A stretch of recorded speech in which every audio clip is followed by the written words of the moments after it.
If you ever wanted to use intermittent fasting to gain muscle, this video is for you. This is my full guide on how to build muscle while doing intermittent fasting. So stay tuned.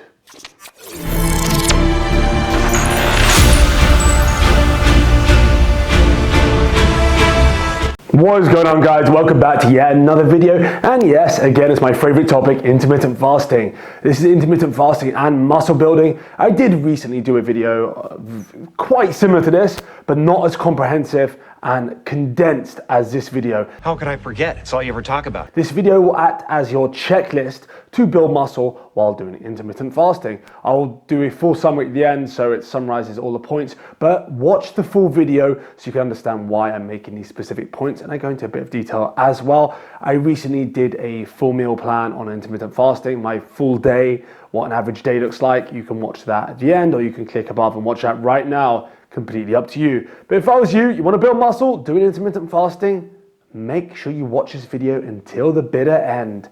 Remember, I'm not saying you have to do intermittent fasting to build muscle. I'm not saying it's the best way for everyone, but if you want to do intermittent fasting and benefit from some of the amazing health benefits of doing intermittent fasting, then watch all of this video. So typically while I'm fasted, I don't drink or eat. I obviously don't eat anything, but I don't drink anything other than water.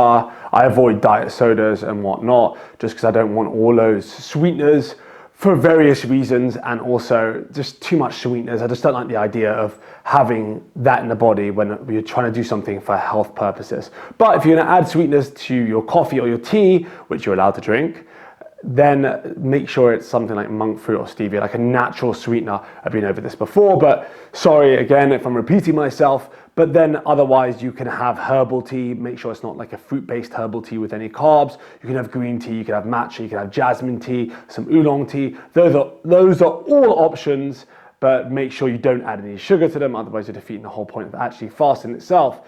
Remember, the first 2 weeks are not going to feel easy at all. You might even get the shakes. Some people say they get the shakes. You might feel dizzy, you might feel a bit out of focus, a bit of brain fog, but that's very normal. And it's usually due to the habit of eating so frequently even. And then what happens is after those 2 weeks, which I call the honeymoon period, which happens when you change your diet in any respect.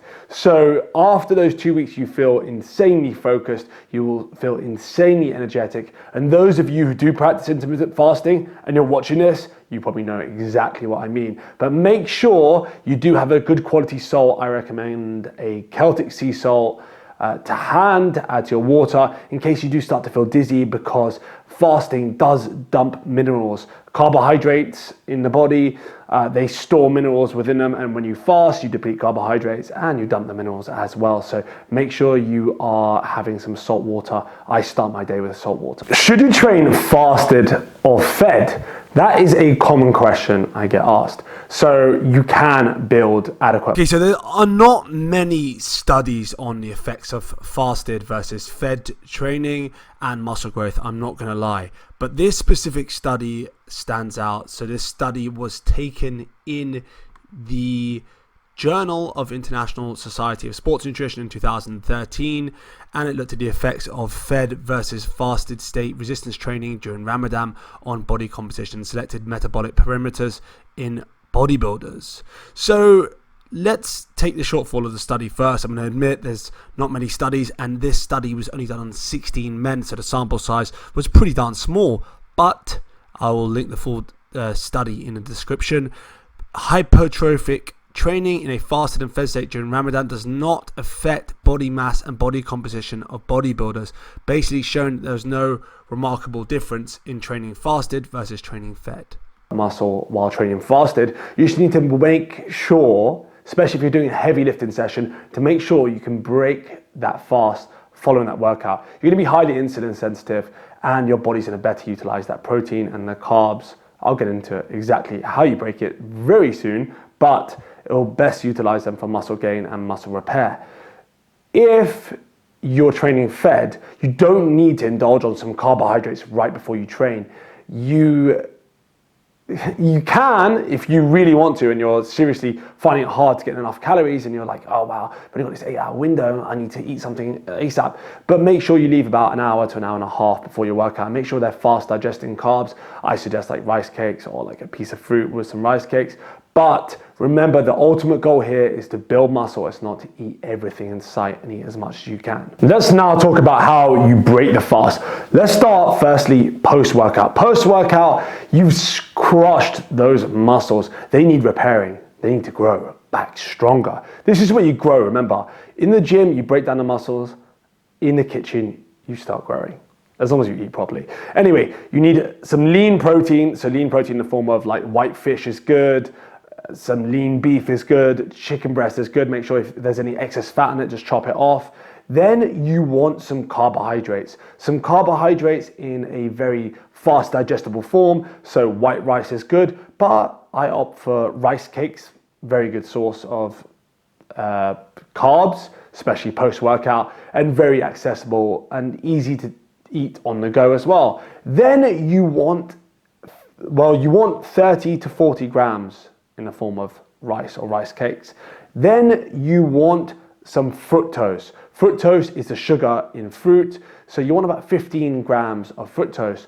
What's gonna happen is the fructose is actually gonna work together with the carbs from the potato or rice cake, and it's gonna increase the absorption. So this one definitely needs some scientific reference of some sort. So glucose plus fructose ingestion for post-exercise recovery greater than the sum of its parts. So I will link this study in the full description below so you can have a read through it. It's quite a long study. But the conclusion was basically that when ingested in the form of glucose-fructose mixtures or sucrose, not only is the ingestion rate more tolerable on your gut, basically, due to the lower gut discomfort, but total body glycogen status can also be enhanced over glucose ingestion alone due to greater liver glycogen replenishment. Absorption rate, so it's going to replenish glycogen a lot faster. And that's something you want, especially post-workout when you're highly insulin sensitive. It's going to work well to actually increase muscle glycogen levels. And then we've got one last piece to the puzzle, and that is some omega-3s. So take the omega-3s, 2 to 3 grams with that meal, or alternatively, you can have a post-workout shake, which I do. I'll have 40 grams of protein from a vegan source, so like a Sun Warrior blend. Then I'll mix in 30 to 40 grams of dextrose, and then I'll have a piece of fruit alongside it, like an apple or some blueberries or something similar.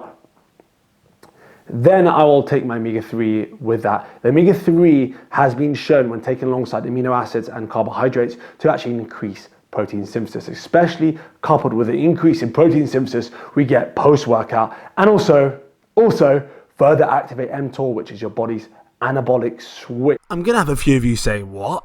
Omega-3 after workout? No way. Yep.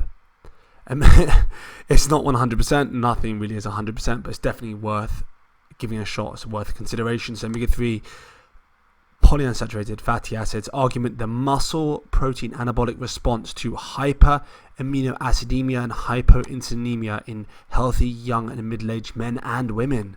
So if you go on to read the article, which I'll post in the article, the study, which I post in the description, you will see that it not only boosts mTOR, and it also boosts protein synthesis as well. And they conclude that basically the omega-3 fatty acids has anabolic properties in young and middle-aged adults. That is something you definitely want post-workout. mTOR is basically the opposite of autophagy. So you have anabolic, which is mTOR, and catabolic, which is autophagy when you're actually fasted. So if you're taking those omega-3s alongside, it's going to definitely help you add some muscle. And moving on to a non-workout day, I want you to break it with something light, like a bone broth or collagen or like half like protein shakes, fine as well. Those things are completely fine. Just something light to get those digestive enzymes going and also get that stomach acid going as well. So when you eat, you're not feeling like heavy and bloated. You still want to be able to digest the food properly. You don't want to throw in a massive meal. So the biggest myth debunked. You can build muscle and burn fat at the same time. Not the exact same point, but the same 24-hour period, you can do it. When you're fasting, you can burn fat, digging into your fat stores. And when you're feeding, you can build muscle, be in a highly anabolic environment. Ooh, I like the sound of that. Two things are important though. You need to make sure you're eating enough calories. We'll get into that shortly. And more importantly, no, I wouldn't say more importantly, just as important, enough protein. Protein is the building block to muscle. You need protein. So to get enough protein, make sure you're having 0.8 grams to 1 gram per pound of body weight. That's the optimal level. You don't need to be going crazy amounts of protein because you'll mess up with it when it comes to the other macronutrients and micronutrients even.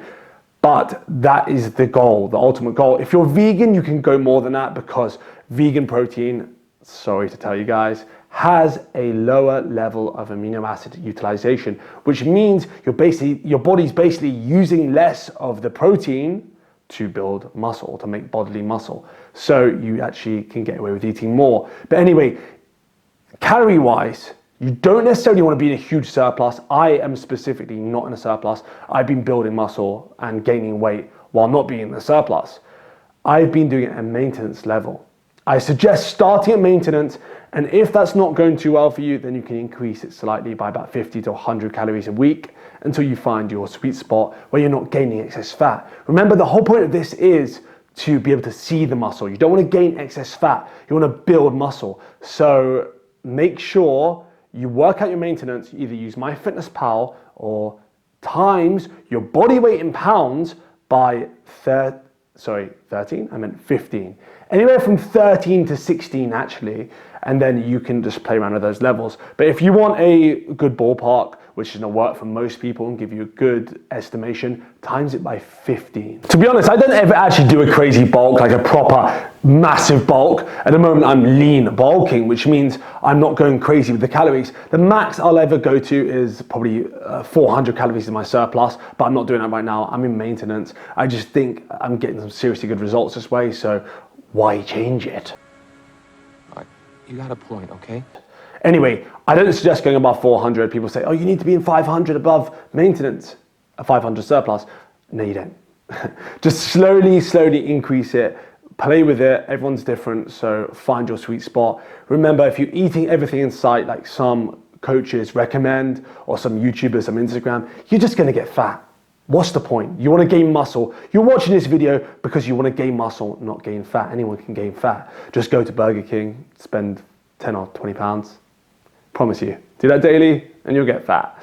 But I learned the hard way. I put on a lot of fat to begin with, but now I've kind of, through the years of trial and error and research, I've kind of found the sweet spot. So the sweet spot is work, stay in maintenance, then slowly increase it if you're not gaining, and bring it back down to maintenance if you're gaining too much. Just play around with it, find out what works for you. We're all individual, we are so different, but to be honest, using that formula I told you will give you a rough guideline. If not, use MyFitnessPal, plug in your details and set it to maintenance. And do that for a little while. Don't do it for 1 week and be like, oh, I haven't added any muscle. Weight's not always the best thing to look at. Do measurements, measure your biceps, measure your chest, measure your triceps, measure your legs, and also weigh yourself as well. Some of these body fat measurers are just a joke, like don't even bother. It might show you a change, but it's not gonna be accurate at all. If you wanna see a change, you've got a high level of body fat right now, just don't take the actual number at face value. Just make sure that you're just noticing change, and that's all. Yeah, so anyway, full summary on the screen now. Use this as your checklist. One of the most important things to remember is that while you can build muscle while doing intermittent fasting, some people may find it's not plausible. They just can't get the amount of calories in the 8 hours or even the 10-hour window. And then, unfortunately, as much as you want to do it, it's not for you. I just don't believe in this 6 to 8 meal malarkey. It's just too much. And also it's time consuming and it's not sustainable. I'm not going to walk around with Tupperware in my bag. That's not me. I eat 2 to 3 meals a day, and in between I do not snack. If you have to snack in between and it's in that 8-hour window, do it. Like if it helps you get your calories in. I just prefer to give my gut a break. 2 to 3 meals a day. Sometimes I might have a shake on top of that, but that does depend. Anyway, if you enjoyed this video, give it a massive thumbs up. I'm sorry if you've had to listen to me say the same things over and over again, but if you do have any questions, be sure to comment below. And if you want to keep up to date on my life, go follow me on Instagram. That's at AdamScottFit. And if you want a personalized program from me, go visit my website, www.adamscottfit.com, or reach out to me directly on Instagram. Happy to help. And until the next video, keep pushing those limits.